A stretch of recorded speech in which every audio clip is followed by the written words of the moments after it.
দেশে করোনায় আরও ৭৭ মৃত্যু, নতুন রোগী ২,৯৫৫ জন, শনাক্তের হার 10.48%।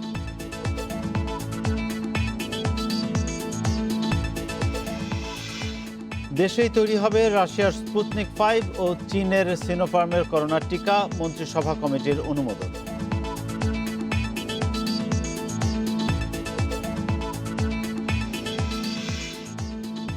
লকডাউন ৫ মে পর্যন্ত বাড়িয়ে প্রজ্ঞাপন, ভারত থেকে প্রবেশে নিষেধাজ্ঞা, সড়কে যান চলাচল প্রায় স্বাভাবিক।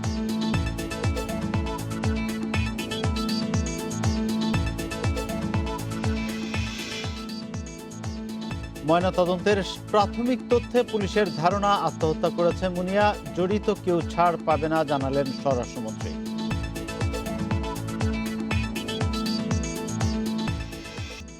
স্বাগত সংবাদ সন্ধ্যায়, আপনাদের সঙ্গে আছি গোলাম কিবরিয়া।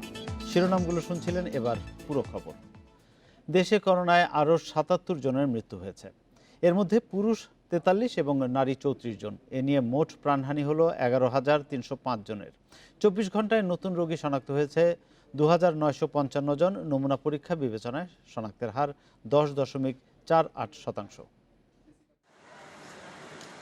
সংখ্যা কিছুটা কমলেও করোনায় থেমে নেই মৃত্যু। ২৪ ঘন্টায় মারা গেছেন আরও ৭৭ জন। মৃতদের মধ্যে ৪৬ জনই ঢাকা বিভাগে, এদের মধ্যে একজন মারা গেছেন বাসায়। গত ২৪ ঘন্টায় ২৮,২০৬ নমুনা পরীক্ষায় করোনা শনাক্ত হয়েছে ২,৯৫৫ জনের। এদিকে দেশে নতুন করে সুস্থ হলেন ৫,৩৯২ জন। এ পর্যন্ত মোট সুস্থ হয়েছেন ৬,৭২,৩১৯ জন। আক্রান্তের তুলনায় সুস্থতা বাড়লেও ঝুঁকিমুক্ত ভাবার পরিস্থিতি এখনো আসেনি বলে মনে করছেন বিশেষজ্ঞরা। এই যে মার্কেটে ঈদের সময় যে প্রচন্ড আউটডোর মার্কেটের চাইতো ইনডোর মার্কেটগুলো, শপিং মলগুলোতে যে প্রচন্ড ভিড় হবে, এমনকি বাচ্চা কাচ্চা নিয়ে যাচ্ছে, আমরা দেখলাম যে তাদের মাস্কের বালা নেই, বাচ্চারা কিন্তু ক্যারিয়ার হতে পারে। তো এই যে এই সুপার স্প্রেডার ইভেন্ট গুলো আমাদের মারাত্মক ক্ষতি করে দিতে পারে, আর এটার ফলাফলটা আমরা পাবো কিন্তু ১৪ দিন পরে, আবার আমরা বুঝবো কিন্তু এখন না। স্বাস্থ্য অধিদপ্তর জানায় গত ২৪ ঘন্টায় আইসোলেশনে এসেছেন ৫৭৪ জন ও আইসোলেশন থেকে ছাড়া পেয়েছেন ৭৫২ জন। বর্তমানে আইসোলেশনে আছেন ১৯,৩৫৪ জন। মাহমুদুর নবী, ইন্ডিপেন্ডেন্ট নিউজ। রাশিয়ার স্পুতনিক 5 ও চীনের সিনোফার্ম থেকে সরাসরি ক্রয় পদ্ধতি অনুসরণ করে বাংলাদেশে টিকা উৎপাদনের জন্য অনুমোদন দিয়েছে মন্ত্রিসভা কমিটি। তবে কোন কোম্পানির মাধ্যমে উৎপাদন হবে সে বিষয়ে এখনও চূড়ান্ত সিদ্ধান্ত হয়নি।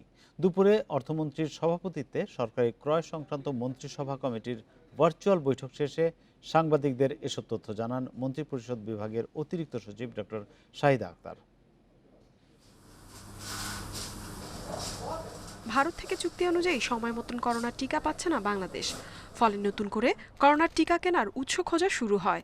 মঙ্গলবার রাশিয়ার তৈরি করোনা ভাইরাসের টিকা স্পুতনিক আমদানি ও জরুরি ব্যবহারের অনুমোদন দেয় সরকার। এর একদিন পরেই বুধবার মন্ত্রিসভার বৈঠকে প্রস্তাব উঠে করোনার টিকা ক্রয় প্রসঙ্গে। অর্থমন্ত্রী জানান, বিকল্প হিসেবে রাশিয়ার টিকা স্পুতনিক ও চীনের সিনোভ্যাক এর জন্য দুটি দেশের সংশ্লিষ্ট সংস্থার সঙ্গে আলোচনা চলছে টিকা উৎপাদনের বিষয়ে ব্যবস্থা নেয়ার জন্য। রাশিয়ান স্পুতনিক আর চায়নার সাইনোফার্ম, যেটা আমরা সাইনোভ্যাক হিসেবে জানি, এই দুটি দেশ, তাদের সাথে আলোচনা চলছে আমাদের। তবে দেশে কোন কোম্পানির মাধ্যমে টিকা উৎপাদন হবে সে বিষয়ে জানতে চাইলে মন্ত্রিপরিষদ বিভাগের অতিরিক্ত সচিব ডক্টর শাহিদা আক্তার বলেন, এখনও নির্ধারণ হয়নি। তবে দেশের কোম্পানিগুলো উৎপাদনের সক্ষমতা রয়েছে। এই টিকা উৎপাদনের জন্য যে অর্থ খরচ হবে তা পরবর্তী অর্থনৈতিক কমিটিতে অনুমোদন দেয়া হবে। কত টাকার ইনভলভমেন্ট সেটা যখন সরকারি ক্রয় কমিটির মিটিং হবে তখন সে বিষয়টা, এখন এই সিসিইএ তে অর্থনৈতিক নীতিগত অনুমোদন দেওয়া হয়েছে। বাংলাদেশের যে কোম্পানি আছে তারা কয়েকটা কোম্পানি আছে, তারা সক্ষম। সরকার ভারতের সিরাম থেকে এ পর্যন্ত ১,২,০০,০০০ করোনা টিকা সংগ্রহ করেছে, যার মধ্যে ইতিমধ্যে ৮১ লাখ টিকা দেয়া হয়ে গেছে।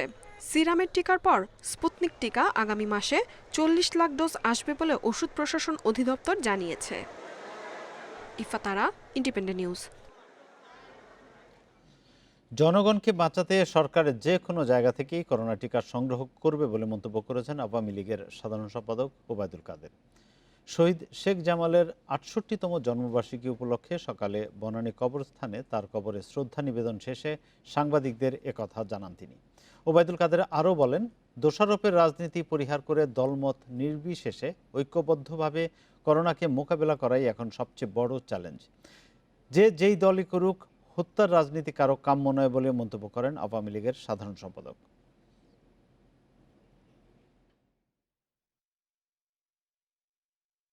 মস্কোর টানা আমরা অন্যান্য দেশ থেকেও সংগ্রহ হয়ে চেষ্টা করে যাচ্ছি।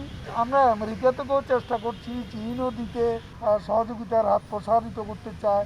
আমরা যেখান থেকে পাবো, আমাদের দরকার এখানে অন্য কারোর সাথে কোনো বিশেষ সম্পর্কের কোনো বিষয় নেই। আমাদের ভ্যাকসিন দরকার, আমাদের জনগণকে বাঁচাতে যেখান থেকেই পাবো সেখান থেকে আমরা ভ্যাকসিন সংগ্রহ করব। করোনা সংক্রমণ রোধে চলমান কঠোর বিধিনিষেধ আরও 1 সপ্তাহ বাড়িয়ে প্রজ্ঞাপন জারি করেছে মন্ত্রিপরিষদ বিভাগ। বিধিনিষেধ চলবে 5 মে মধ্যরাত পর্যন্ত। সময়সীমা আরও বাড়ানো হবে কিনা অবস্থার পরিপ্রেক্ষিতে সে ব্যাপারে সরকার সিদ্ধান্ত নেবে বলে জানান জনপ্রশাসন প্রতিমন্ত্রী ফরহাদ হোসেন। প্রজ্ঞাপনে ভারত থেকে বাংলাদেশে প্রবেশ নিষিদ্ধ করা হয়েছে। করোনা ভাইরাসের সংক্রমণ রোধে চলমান বিধিনিষেধের মেয়াদ আগামী 5 মে মধ্যরাত পর্যন্ত বাড়িয়ে বুধবার প্রজ্ঞাপন জারি করেছে মন্ত্রিপরিষদ বিভাগ। আগের বিধিনিষেধের সঙ্গে আরও 6টি ধারা যোগ করা হয়েছে এই প্রজ্ঞাপনে। করোনার দ্বিতীয় ঢেউয়ে শনাক্ত ও মৃত্যু বাড়তে থাকলে 14 এপ্রিল থেকে 7 দিনের বিধিনিষেধ দেয় সরকার। পরে সেটি বাড়ানো হয় 28 এপ্রিল পর্যন্ত। এখন বাড়ল 5 মে পর্যন্ত। জনপ্রশাসন প্রতিমন্ত্রী জানান, ভারতে করোনা ভাইরাস পরিস্থিতি অবনতি হওয়ায় জনস্বাস্থ্য বিশেষজ্ঞদের পরামর্শ মেনে বাড়ানো হলো লকডাউন। আগের মতো জরুরি সেবা দেয়া প্রতিষ্ঠান ছাড়া যথারীতি সরকারি বেসরকারি অফিস, গণপরিবহন বন্ধ থাকবে, খোলা থাকবে শিল্প কারখানা। এই পরিস্থিতি মোকাবেলা করার জন্য সব ধরনের প্রস্তুতি আমাদের রাখতে হবে। আমাদের যখন যেটা প্রয়োজন সেটাই আমাদের করতে হবে জনস্বাস্থ্য বিশেষজ্ঞদের পরামর্শ অনুযায়ী। প্রতিমন্ত্রী আরও জানান, এই সময়ে মার্কেট ও দোকানপাট সকাল 10টা থেকে রাত 8টা পর্যন্ত খোলা থাকবে। তিনি বলেন, আগামী দিনগুলোতে সতর্ক থাকতে হবে এবং বিধিনিষেধ মেনে চলতে হবে। আমাদের আগের যে বিধিনিষেধ ছিল, অফিস আদালতের যে বিধিনিষেধ, আমাদের রেস্টুরেন্টের বিধিনিষেধ ছিল, আমাদের সেগুলো বরাবর থাকবে।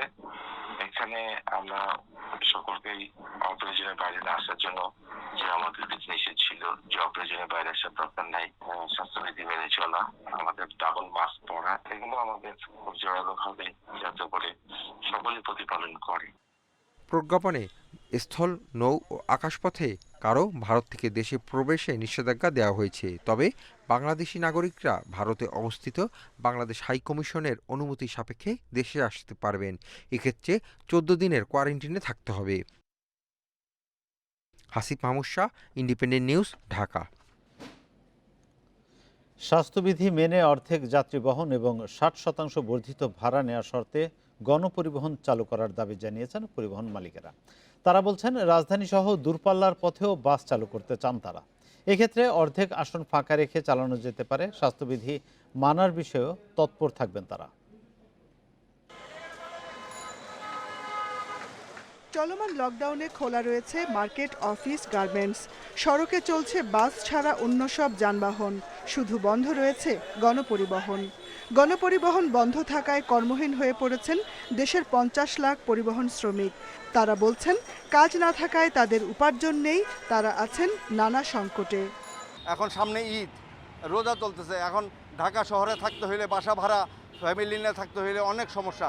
আমাদের পিঠ দেওয়ালে ঠেকে গেছে। এই 1 মাস যাবৎ মানুষের কাছ থেকে ডানে বামে থেকে হাওলাত বরাত নিজের যা ছিল এগুলো সব তো মোটামুটিভাবে সংসার খুবই কষ্টে চলতেছে। বাংলাদেশের সব সেক্টর খোলা আছে, সব কিছু চলতেছে, পরিবহনটা কেন বন্ধ থাকবে? তাহলে সরকারের কাছে আবেদন জানাই পরিবহনটা খুলে দিক। সরকারের সিদ্ধান্ত অনুযায়ী লকডাউন চলবে 5 মে পর্যন্ত। তবে এর আগেই স্বাস্থ্যবিধি মেনে গণপরিবহন চালাতে চান মালিক শ্রমিকরা। আমরা সেইভাবে স্বাস্থ্যবিধি মেনে চলবো। আমরা যদি স্বাস্থ্যবিধি মেনে চলতে না পারি, যে গাড়িতে স্বাস্থ্যবিধি লঙ্ঘন হবে সাথে সাথে রাস্তায় পুলিশ আছে, প্রশাসন আছে, তাদেরকে অ্যারেস্ট করবে, তাদের জরিমানা করবে। আমরা সেটা দিতে প্রস্তুত আছি। পরিবহন মালিকেরা বলছেন, এ নিয়ে সড়ক পরিবহন ও সেতুমন্ত্রী ওবায়দুল কাদেরের কাছে আলোচনার মাধ্যমে দাবিও জানিয়েছেন তারা। সরকারেরা আমাদের দিকে তাকানো উচিত আমি মনে করি, যে ওই আমাদের শ্রমিকদেরকে প্রণোদনা দিক, তাদেরকে সহায়তা করুক, আমরা গাড়ি বন্ধ করে রাখতে চাই, ওই সমস্ত গাড়িগুলো বন্ধ করা হোক, তা না হলে আমাদের গাড়িগুলো চলাচলের ব্যবস্থা করা হোক। শুরুতে অর্ধেক আসন ফাঁকা রেখে সিটি কর্পোরেশন এলাকায় গণপরিবহন চালু হতে পারে বলে মনে করছেন পরিবহন মালিকেরা। Jahanara Parvin, independent news, Dhaka. সুরতহাল ও ময়নাতদন্তের প্রাথমিক তথ্য অনুযায়ী মুনিয়া আত্মহত্যা করেছে বলে ধারণা পুলিশের। সিসিটিভি ফুটেজে বসুন্ধরার এমডি আনভীরের উপস্থিতি পাওয়া যায়নি, তবে ঘটনার কয়েকদিন আগে তাকে গুলশানের ওই ফ্ল্যাটে দেখা গেছে। স্বরাষ্ট্রমন্ত্রী বলেন, আনভীর অপরাধ করে থাকলে তাকেও বিচারের মুখোমুখি হতে হবে। গুলশান ২ নম্বরের ১২০ নম্বর সড়কের ১৯ নম্বর বাসার B3 নম্বর ফ্ল্যাট ২৫ এপ্রিল রাত ১০টায় ঢোকেন মোশাররফ জাহান মুনিয়া। এরপর সেই ফ্ল্যাটে আর কেউ ঢোকেননি বলে দাবি দারোয়ানের। পরের দিন বিকেলে মুনিয়ার ঝুলন্ত মরদেহ দেখতে পায় পরিবার। কেউ আসো নাই বা কেউ যায় না, উনি উঠার পরে রাত 10টার পরে কেউ আসো নাই, কেউ যায় না। পুলিশ বলছে ওই বাসা ও আশপাশের সিসিটিভি ক্যামেরার ফুটেজে অভিযুক্ত আনভীরকে ঘটনার আগে পরে ঢুকতে দেখা যায়নি। প্রাথমিকভাবে ধারণা করা হচ্ছে আত্মহত্যা করেছেন মুনিয়া। কিন্তু কোনো সন্দেহজনক কোনো মুভমেন্ট বা সেই ধরনের কোনো কিছু আমরা পাইনি। তবে অভিযুক্তের এর আগে যে মুভমেন্ট, সেই মুভমেন্টের সিসিটিভি ফুটেজ আমরা পেয়েছি। তবে এতে কারো প্ররোচনা আছে কিনা তা খতিয়ে দেখছে পুলিশ। হাতের ছাপ, ফোন কল রেকর্ড ও ডায়েরি পর্যালোচনা করা হচ্ছে। ডায়েরির লেখা পর্যালোচনা করে মুনিয়াকে হতাশ মনে হয়েছে পুলিশের কাছে। সেই প্রত্যাশা ছিল যে কনজুগাল লাইফ যেটা লিড করা, এবং সেই ক্ষেত্রে কী কী প্রতিবন্ধকতা ছিল বা তাদের মধ্যে যে সামাজিক দূরত্ব এবং পারিবারিক যে বিষয়গুলো, অনেক কিছু কিন্তু নিয়ে তার যে হতাশা, তার ভেতর যে কষ্ট ছিল, সেগুলো কিন্তু এখানে উঠে এসেছে। তবে পরিবারের দাবি মুনিয়াকে পরিকল্পিতভাবে হত্যা করা হয়েছে। আসামিকে গ্রেপ্তার না করে ভিন্ন খাতে নেয়ার চেষ্টা চলছে বলেও অভিযোগ তাদের। তাকে পরিকল্পিতভাবে হত্যা করা হয়েছে। আমরা এখন চাচ্ছি আমার বোনের হত্যার বিচার চাচ্ছি, আসামিকে গ্রেপ্তার করা হোক। এদিকে স্বরাষ্ট্রমন্ত্রী জানান, অভিযুক্তদের বিরুদ্ধে তথ্য প্রমাণ পাওয়া গেলে বিচার হবেই। আইন অনুযায়ী চলবে। যেই অপরাধী হয় তাকে আইনের মুখোমুখি হতে হবে, বিচারের মুখোমুখি হতে হবে। এটা তদন্তাধীন রয়েছে, সেই তদন্তের পরেই আমরা বলতে পারব। আনভীরের দেশ ছাড়ার গুজব উড়িয়ে ইমিগ্রেশন পুলিশ বলছে তিনি নন, তার পরিবারের কয়েকজন দেশ ছেড়েছেন। Masudur Rahman, independent news, Dhaka. ঢাকার নবাবগঞ্জ উপজেলার বান্দুরা বাজার বাসস্ট্যান্ডে ভয়াবহ আগুনে পুড়ে গেছে এন মল্লিক পরিবহনের ৯টি বাস। একই সঙ্গে পুড়ে গেছে ১২টির বেশি দোকান। সকাল ১১টার দিকে আগুনের সূত্রপাত হয়, তবে এ ঘটনায় কেউ হতাহত হয়নি। লকডাউনের মাঝে গণপরিবহন বন্ধ থাকায় অনেকটা অসহায় সময় পার করছেন পরিবহন মালিক শ্রমিকরা। এর মাঝেই বুধবার সকালে ঢাকার নবাবগঞ্জ উপজেলার বান্দুরা বাজার বাস স্ট্যান্ডে লাগে ভয়াবহ আগুন। এ সময় আগুনে পুড়ে যায় মল্লিক পরিবহনের ৯টি বাস ও বেশ কিছু দোকান। প্রত্যক্ষদর্শীরা জানান, বাস স্ট্যান্ডে জনসমাগম কম থাকায় কিছু বুঝে ওঠার আগেই আগুন ছড়িয়ে পড়ে। পরে ফায়ার সার্ভিসের ৫টি ইউনিট ২ ঘন্টার চেষ্টায় আগুন নিয়ন্ত্রণে আনে। ১০টার দিকে এই আগুনটা লাগে। এই আগুনটা লাগার পরে ১-১.৫ ঘন্টা পরে আমাদের এখানে ফায়ার সার্ভিস আসে। এখানে যারা ব্যবসায়ী ব্যবসায়ী আশেপাশে যারা ব্যবসায়ী, তারা অনেক ক্ষয়ক্ষতির সম্মুখীন হয়েছে। বাস মালিকের অভিযোগ, একটি সংঘবদ্ধ চক্র কয়েক মাস ধরেই চাঁদা চেয়ে আসছিল মল্লিক পরিবহন কর্তৃপক্ষের কাছে। চাঁদা না পেয়ে আগুন লাগানোর অভিযোগ তাদের। আমার কাছে বিভিন্ন সময়ে তারা চাঁদা চায়, মাঝে মাঝে চাঁদা দেয়, আবার মাঝে মাঝে চাঁদা বন্ধ করে দেয়। যখন বন্ধ করে দেয় তখন আমার উপরে জুলুম অত্যাচার বাইরে যায়। বাস স্ট্যান্ডের একটি জ্বালানি তেলের দোকান থেকে আগুনের সূত্রপাত হয় বলে প্রাথমিকভাবে ধারণা করছে। এছাড়া অগ্নিকাণ্ডের ঘটনায় কারো জড়িত থাকার প্রমাণ পেলে ব্যবস্থা নেওয়ার কথা জানিয়েছে উপজেলা প্রশাসন। ৯টি বাস আছে, কতগুলো আংশিক ক্ষতি হয়েছে, সম্পূর্ণ ক্ষতি হয়েছে। আর ১২ থেকে ১৪টি টং দোকান, পিছনে ১৪টি টং দোকান ছিল, যেগুলো ক্ষতিগ্রস্ত হয়েছে। এই ধরনের কোনো কিছু যদি অভিযোগ থেকে থাকে, তাহলে সেই অভিযোগ পেলে সেটা অবশ্যই খতিয়ে দেখা হবে এবং আইন শৃঙ্খলা বাহিনী এবং সরকারের অপর যে সংস্থাগুলো আছে তারা খতিয়ে দেখবেন যে তার এই অভিযোগের আসলে সত্যতা আছে কিনা। সেটা সত্য থাকলে অবশ্যই সেটার বিরুদ্ধে আইনের ব্যবস্থা গ্রহণ করা হবে। অগ্নিকাণ্ডের ঘটনা তদন্ত করে ক্ষতিপূরণ দেওয়ার দাবিও জানিয়েছেন ক্ষতিগ্রস্তরা। Nahid Kamal, independent news, Dhaka.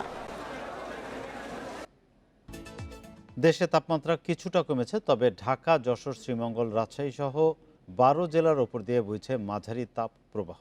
আবহাওয়া অফিস বলছে 2-1 দিনের মধ্যে সিলেট, রংপুর ও ময়মনসিংহে হালকা বৃষ্টির সম্ভাবনা রয়েছে। আর মে মাসের প্রথম সপ্তাহে কালবৈশাখী ঝড়ের পূর্বাভাস দিয়েছে আবহাওয়া অফিস। এপ্রিলে নেই কালবৈশাখী ঝড়, নেই বৃষ্টির দেখা, খরায় পুড়ছে সারা দেশ।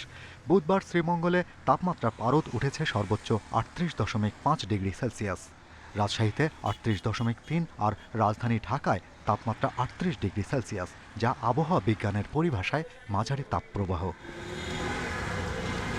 এদিকে এই তীব্র তাপপ্রবাহে অতিষ্ঠ হয়ে উঠেছে সাধারণ মানুষের জনজীবন। এমনিতেই লকডাউন, তার উপর যারা বাধ্য হয়ে কাজে বের হচ্ছেন, দুপুরের গরমে তাদের অবস্থা দুর্বিষহ। বিশেষ করে রাস্তায় খেটে খাওয়া মানুষগুলোর নাভিশ্বাস উঠেছে। তৃষ্ণায় বুকটা আপনার শুকায় থাকে, তার জন্য ঠান্ডা পানি খাই আমরা। তারপর খাওয়া ঠিক না, তারপরে কলেরা, বিভিন্ন অসুখ, বিভিন্ন কোয়ালিটির অসুখ সমস্যা হইতেছে মানুষের। গরমে যে বৃষ্টি হইলে সবচেয়ে ভালো হতো। গাড়িগুলো চালাইতে পারি না, রাস্তা গরম, চলা খুব কষ্ট।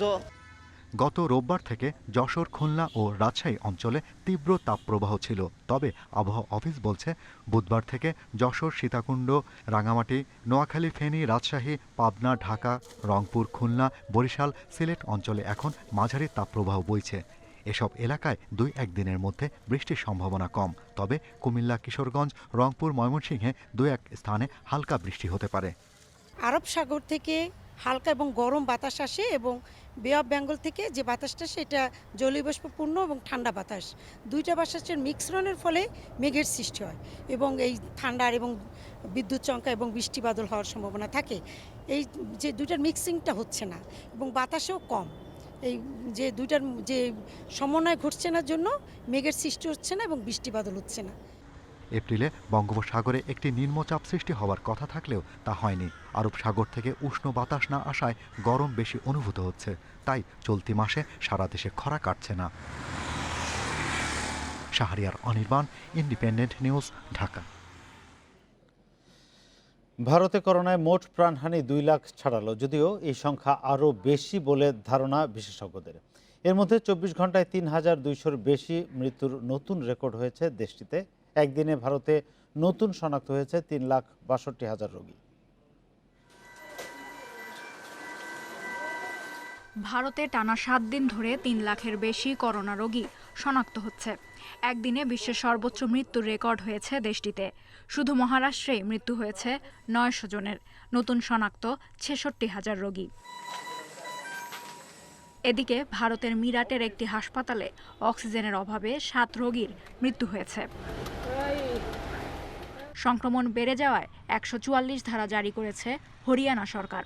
এদিকে কুম্ভ মেলা শেষ হওয়ার পর বুধবার থেকে উত্তরাখণ্ডের হরিদ্বারে কারফিউ জারি হয়েছে। মধ্যপ্রদেশের নেহরু স্টেডিয়ামে শুরু হয়েছে গণকরোনা পরীক্ষা। দ্বিতীয় দফার সংক্রমণে বেঙ্গালুরুতে 2 লাখের বেশি করোনা রোগী শনাক্ত হয়েছে। ভারতের আসামে প্রতিদিন 40 মেট্রিক টন তরল অক্সিজেন পাঠানোর কথা জানিয়েছে ভুটান সরকার।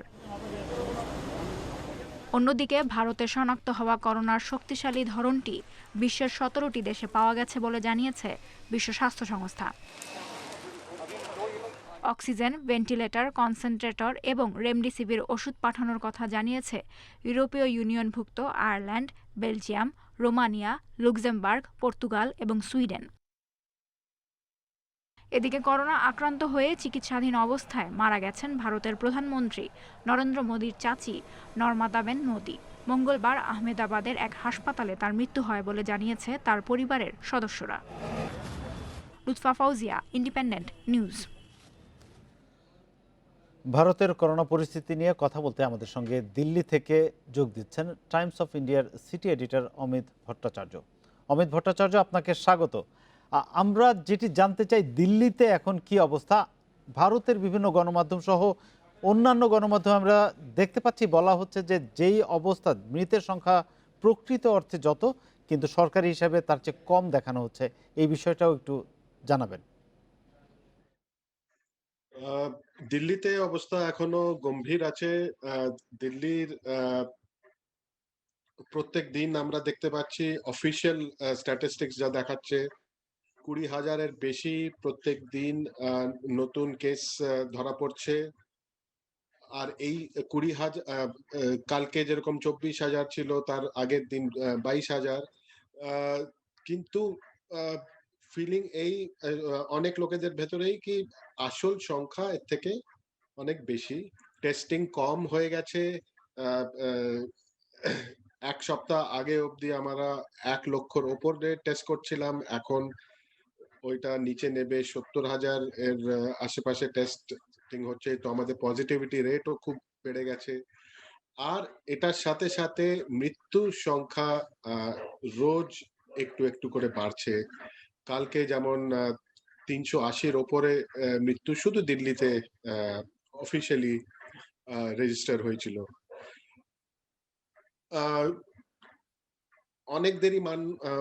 অনেকরাই এটাই বলছে কি অফিসিয়াল স্ট্যাটিস্টিক্স যে মৃত্যুর শুধু দিল্লিতেই নয়, অন্য জায়গায়ও এই সংখ্যাটা আসলে এর থেকে বেশি।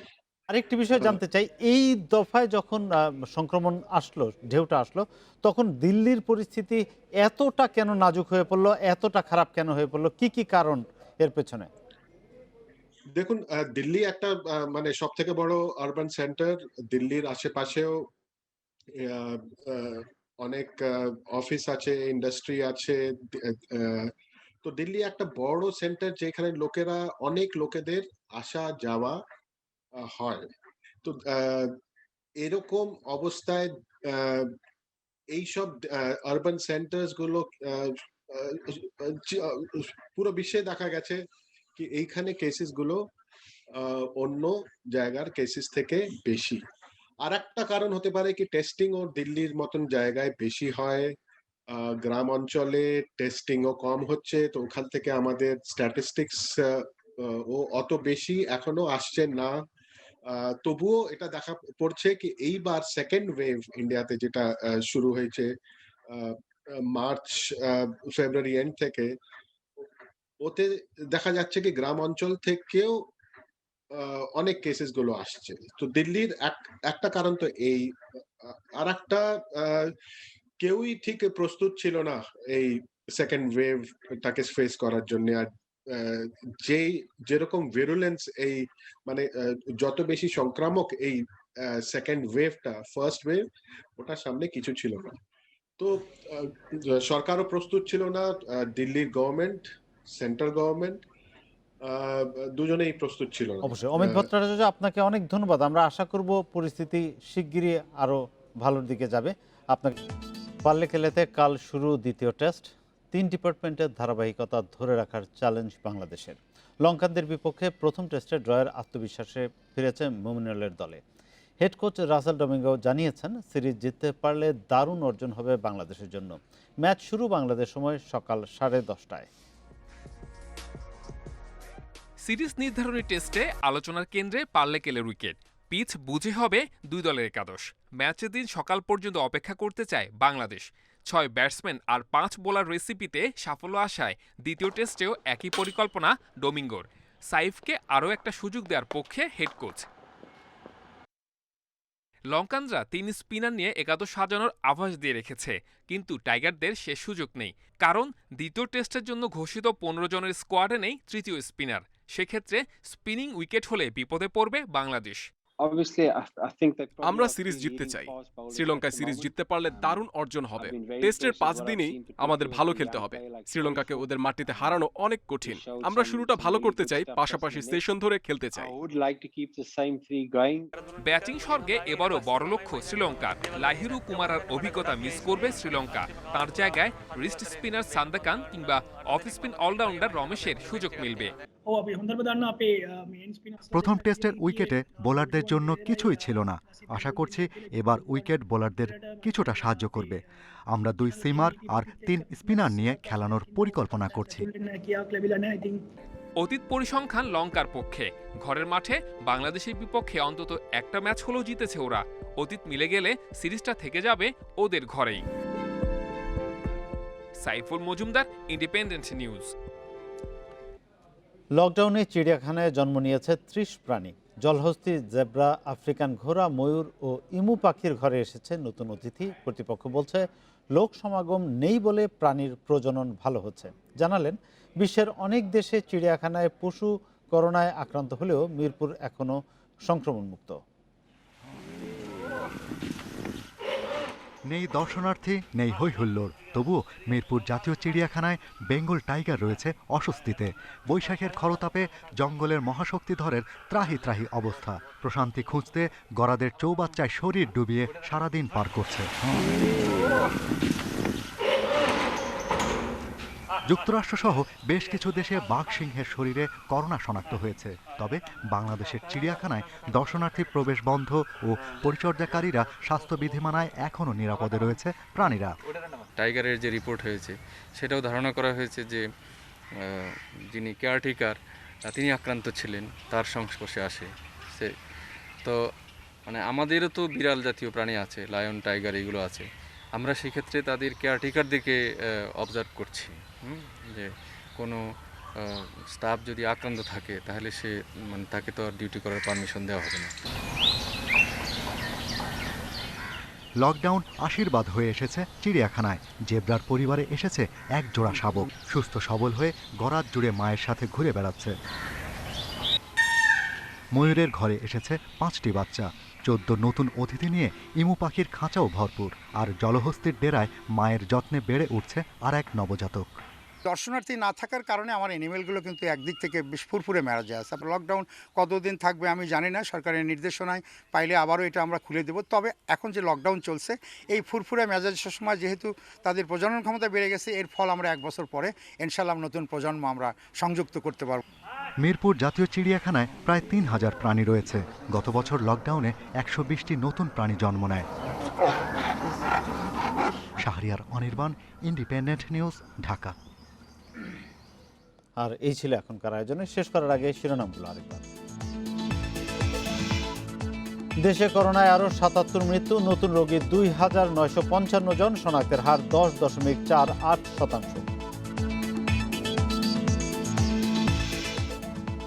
দেশেই তৈরি হবে রাশিয়ার স্পুতনিক 5 এবং চীনের সিনোফার্মের করোনা টিকা, মন্ত্রিসভা কমিটির অনুমোদন।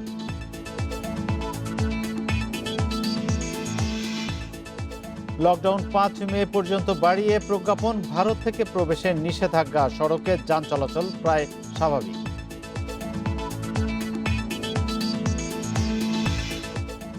ময়নাতদন্তের প্রাথমিক তথ্যে পুলিশের ধারণা আত্মহত্যা করেছে মুনিয়া, জড়িত কেউ ছাড় পাবে না জানালেন স্বরাষ্ট্রমন্ত্রী।